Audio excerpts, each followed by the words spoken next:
Tapi tolong adalah buat mama, tolong tenangin mama dan tolonglah menjadi orang yang akan selalu ada buat mama seperti janjinya Om Ferry ke semua orang selama ini. Tolong jangan tinggalin mama dalam keadaan apapun.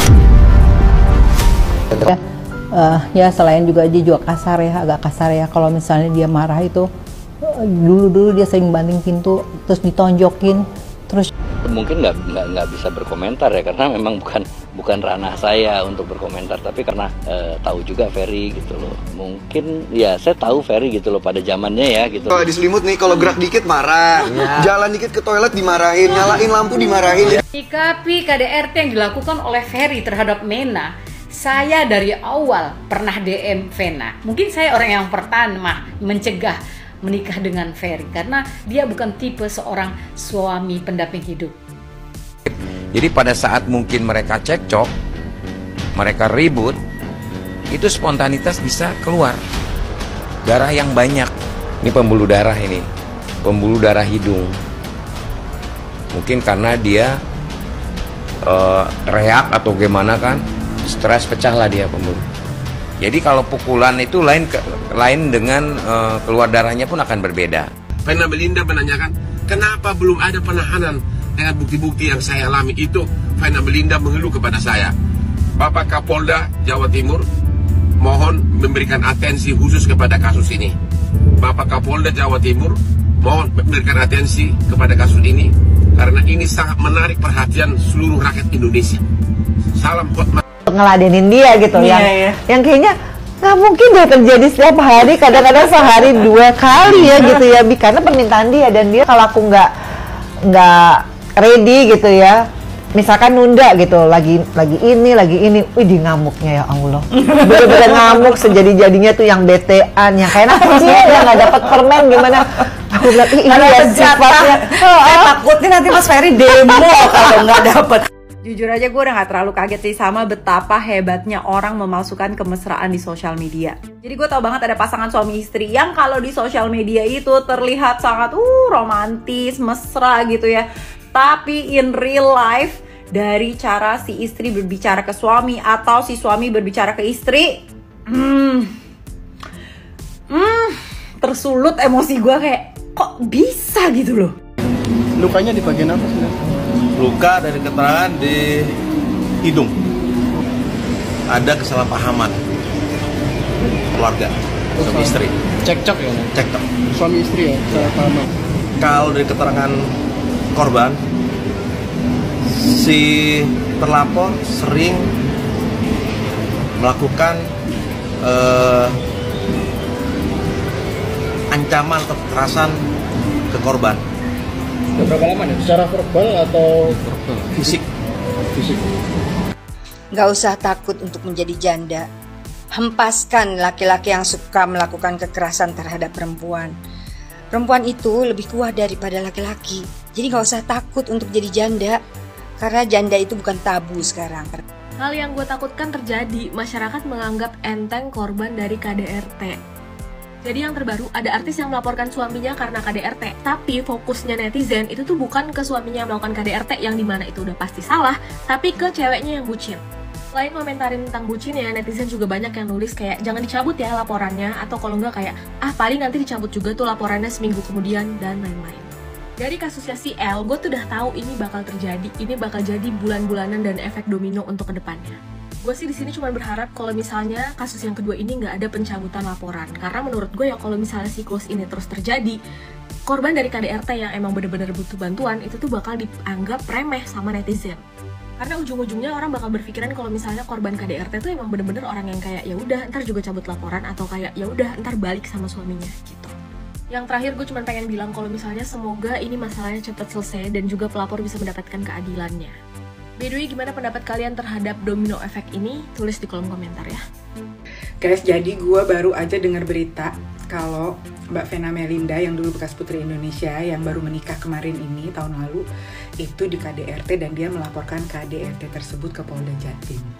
Oleh siapa dia di KDRT? Ya oleh suaminya, ya kan? Nah, di sini gue pengen bilang, sebenarnya netizen tuh udah banyak yang ngasih tahu waktu pas sebelum dia nikah. Bahkan mantan istrinya laki itu, Mbak Anggia itu, udah pernah ngomong, ini tuh cowok red flags banget, sumpah gue nggak bohong. Jadi Mbak Anggia itu waktu itu kan sempat kena stroke. Kena stroke itu kalau nggak salah lagi di tempatnya Raffi Ahmad gitu loh. Ternyata begitu kena stroke langsung digendong, dibawa ke mobil, dan itu nggak langsung dibawa ke rumah sakit nih sama suaminya yang pada saat itu yang sekarang jadi suaminya Vena Melinda. Bisa bayangin nggak? Terus nggak tahu dibawa muter-muter dulu kemana gitu. Terus akhirnya sampai rumah sakit tuh dalam kondisi endingnya dia tuh pemulihan tuh harus lama banget. Itu beritanya banyak banget di mana-mana ya. Kemudian bercerailah mereka. Jadi si perempuan ini, Mbak Anggia ini yang dalam kondisi udah lumpuh pada saat itu, belum terapi gitu kan, ditinggallah sama laki-laki ini. Laki ini emang ganteng sih, dulunya katanya cover boy atau apalah gitu ya. Nah terus kenapa kok bisa ketemu sama Mbak Vena gitu, ketemu sama Mbak Vena pada saat itu tuh, Mbak Vena itu kan punya channel YouTube, dia tuh kayak wawancara orang lah gitu, salah satunya tamunya itu si orang ini ya, yang suaminya yang KDRT ini gitu loh. Dan kalau kalian lihat sebenarnya di channel YouTube-nya, itu kayak udah red flags all the way gitu loh, kayak santun banget kelihatannya, tapi santunnya tuh kayak gue tuh kayak bisa sensing kalau nih orang nggak bener, ngerti kan? Dan ternyata nggak cuman gue gitu loh, netizen juga pada saat itu tuh ngasih tahu, dan itu kayak di semua komennya dia tuh ngasih tahu, tapi dia nggak pernah mau denger. Bahkan dia tuh kayak attack balik mantan istrinya Mbak Anggia ini tuh, kayak dia sempat ngomong lah gitu di media, bilang aduh jangan sirik dong, jangan apa, kayak gitu guys. Even anaknya aja tuh kayak udah speechless, kayak kalau ditanya soal itu kayak anaknya kayak lebih milih nggak ngomong gitu loh. Kan anaknya ganteng tuh dua-duanya tuh. Intinya gue berharap masalahnya cepat selesai, dan gue berharap hartanya Mbak Vena Melinda ini nggak habis duluan, karena gue kayak bisa habis hartanya sama orang ini. Serius gue nggak bohong, karena Mbak Vena ini kayak sebucin itu, dia kayak sebuta itu dan sebucin itu sama orang ini. Dan kita semua tuh kayak, yang gue sebagai netizen sotoy gitu, dan orang-orang lain jadi netizen tuh kayak ngelihatnya kayak udah ih gitu kan, tapi dia kayak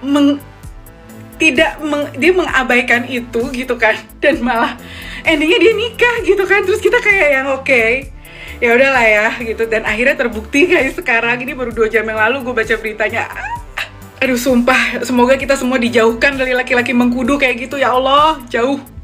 Ya gitu, dari dulu tuh dia saling ngancep. Kalau saya bilang udah kamu pergi dari sini, karena saya sebelumnya nikah secara agama ya, saya pikir gitu kan. Ya udahlah, saya pikir gitu kan. Terus dia tuh selalu, saya bilang ya udah kalau kamu gak cocok kamu pergi aja, nggak apa-apa. Dia selalu nangis. Enggak, saya kamu ngusir saya, kamu tegas. Dia mau bunuh diri, dia pergi ke dekat jendela kamar. Saya sampai bilang ya udah kok nggak uring-uringan gitu. Saya bilang ya saya sabar-sabarin kan, saya juga capek, kerja ya udah capek, tambah kayak gitu capek banget gitu loh.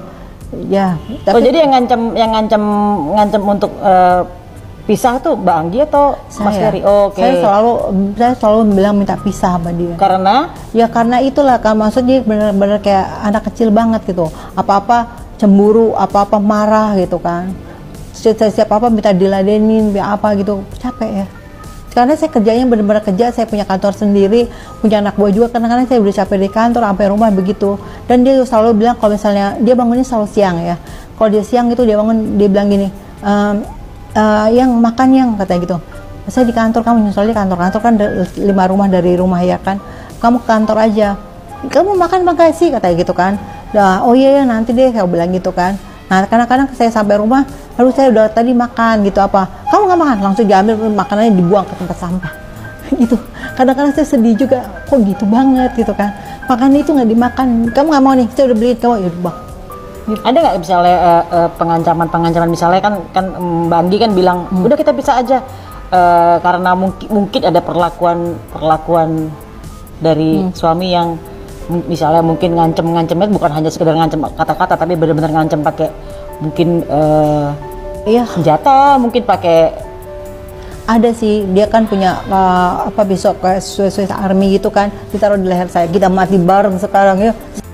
Jadi gini ceritanya, waktu kemarin Minggu tanggal 8 kita nginep di salah satu hotel di daerah Kota Kediri.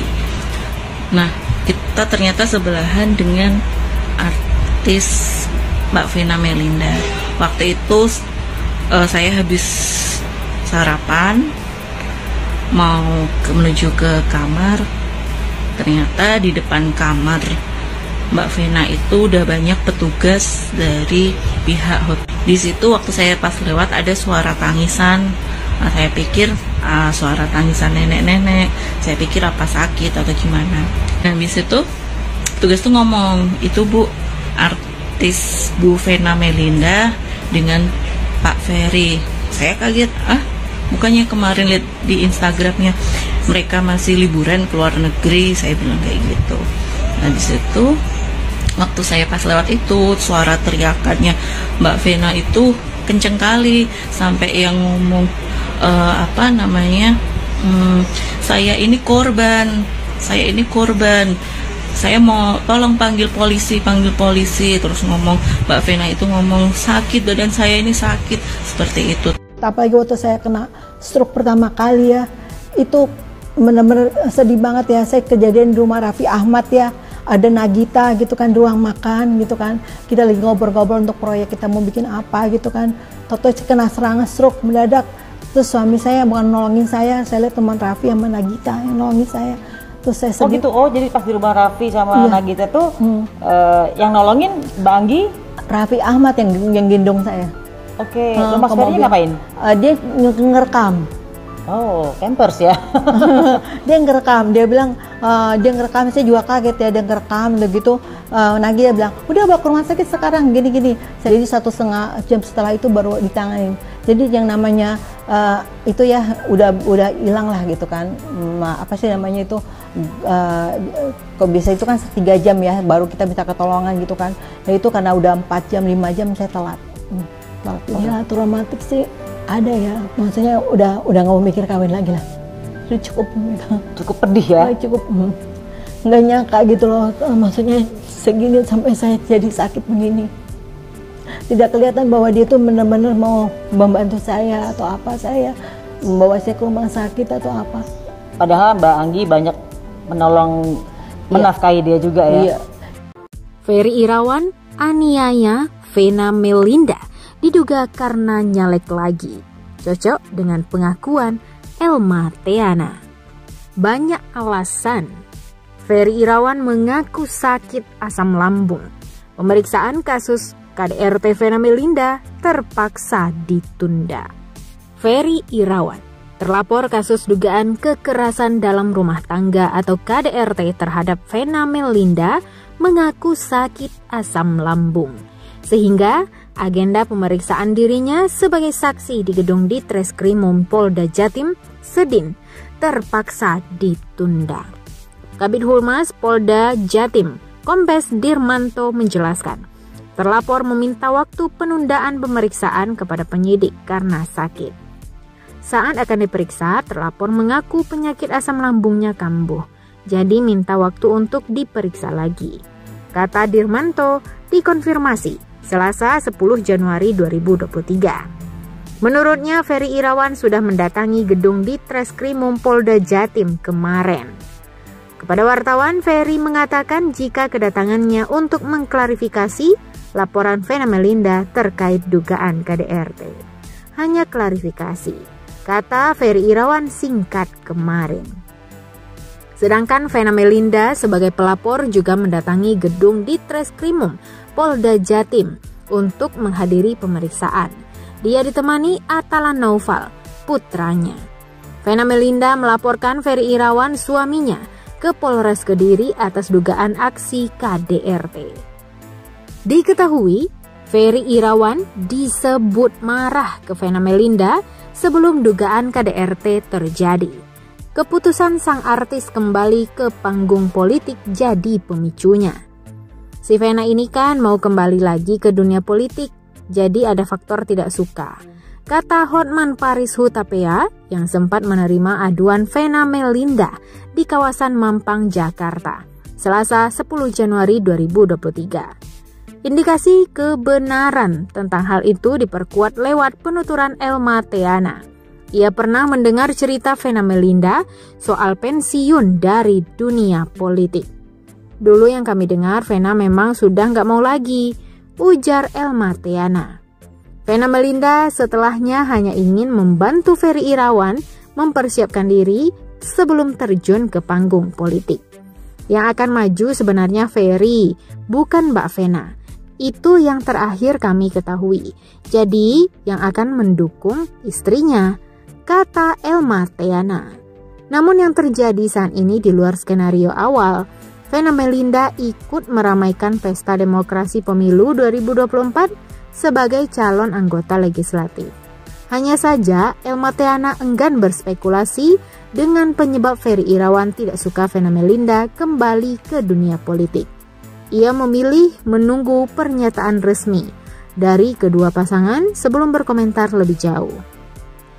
Pemicu utamanya saya juga belum tahu, ucap Elma Teana. Sebelumnya muncul kabar Vena Melinda jadi korban KDRT Ferry Irawan.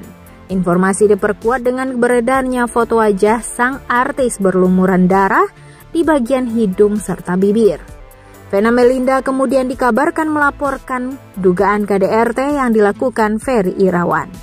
Hal itu dibenarkan Kombes Pol Toto Suharyanto selaku Distek Krimum Polda Jawa Timur. Bagaimana menurut pendapat Anda?